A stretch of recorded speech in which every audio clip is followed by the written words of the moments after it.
am Alfred Bundy here in Atlantic City at the New Jersey League of Municipality Convention. This special edition of Meet the Leaders is brought to you by Altice USA. Joining me now is our special guest, Assemblywoman Nancy Pinkin. Did I get that right? Yes, Make sure Pinkin. it's good to see you. How are you doing? Tell me a little bit about your District 16, is that correct? District 18. 18, wrong number. 16 is the other district. 18 is the one you're in. That's right. The good one. Tell us about 18. Well, 18 is a very diverse district. It's in Middlesex County, which is the center of the state. We have East Brunswick, Edison. Edison is the fifth largest town in the state.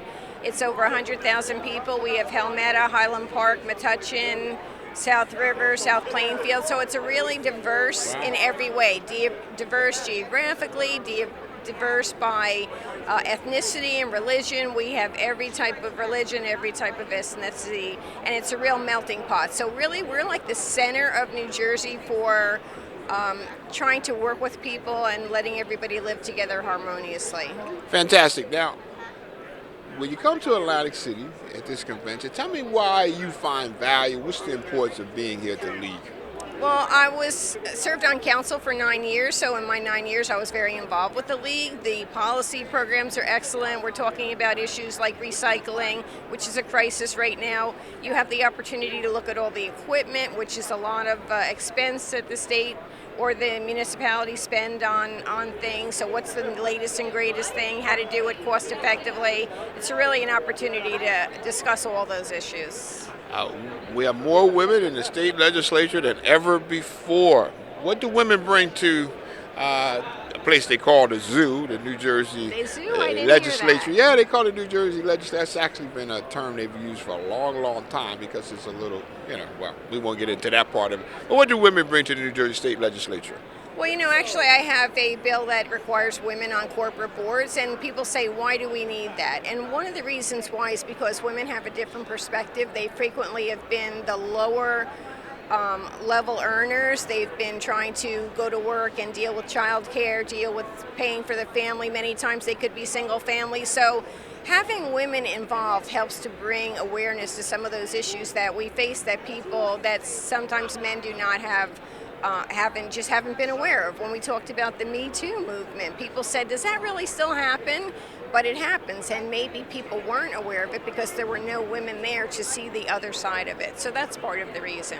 Now, the bill you're sponsoring related to women being on more corporate boards, where's that at? That's a great idea. Where's that bill at? Is it in committee? Well, where are we? Well, the bill was introduced as a resolution in California, and it was passed into law as a resolution, and no one put it in. No companies put women on their boards as a result. So California then put it into a law, and they are now making changes. So New Jersey, I read about this in the paper and I contacted them, and so that I put that forward. What I'm doing right now is we're coming to the end of our session, so rather have it going forward now, I'm going to turn it over to next year, and I'm trying to get companies and business leaders to say they're in support rather than just like ramming it down people's throat, but to build support for the legislation.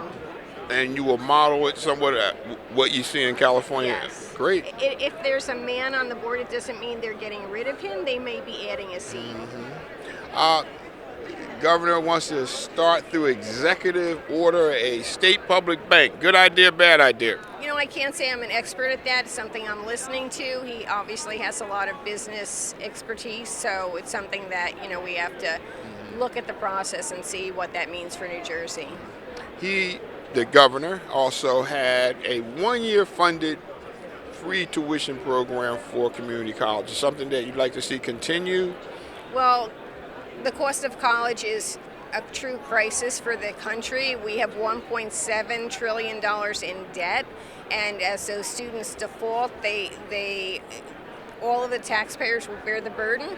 But the other problem is that their jobs, the salaries can't sustain the amount of debt that they're trying to pay off and try to do things like support their family, get a house or get a car, or any of those things. So it's a real crisis. The other thing we're looking at in New Jersey is returning people back to the trades and saying, you have many trades, plumbing, electricians, where we have vacancies, we can't fill them, but yet they're $100,000 jobs. We have a lot of apprenticeships, and so we're really trying to promote that. We're trying to bridge the vocational schools and the county colleges with the labor unions and groups that can provide these sustainable jobs. So it's a multifaceted. My question of the day, what are we losing or gaining by having Donald Trump in the White House? Well, environmentally, it hasn't been good. We have tried to ban offshore oil drilling, which we think for New Jersey would be catastrophic. It's certainly our biggest problem is that he cut the tax rebates that residents get. We're already a state that sends, for every dollar we send to Washington, we get 74 cents, so we're funding all the other states, and this just exacerbates our property tax problem. That is our biggest problem. We are out of time, but I want to thank Assemblywoman Nancy Pinkin for being here. And we're here in Atlantic City at the New Jersey League of Municipality Convention. I'm Alfred Bundy for Altice USA.